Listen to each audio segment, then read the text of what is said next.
Real মাদ্রিদে খেলতে হলে আপনার থাকা চাই প্যাশন, ডেডিকেশন আর ডিসিপ্লিন। যে শব্দগুলো উচ্চারণ করলাম তার প্রতিটি শব্দ যখন একত্রিত করবেন আপনি একটি নাম অবশ্যই পাবেন, তা হলো সার্জিও রামোস।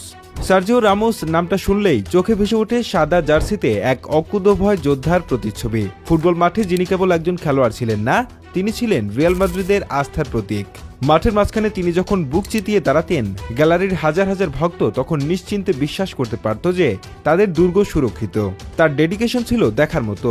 চোট পেয়ে রক্ত ঝরছে, ব্যান্ডেজ বাঁধা কপাল, তাও রামোস মাঠ ছাড়তেন না। তার কাছে রিয়ালের রক্ষণভাগ ছিল নিজের সন্তানের মতো, যাকে আগলে রাখতে তিনি নিজের শেষ রক্তবিন্দু দিতেও প্রস্তুত ছিলেন।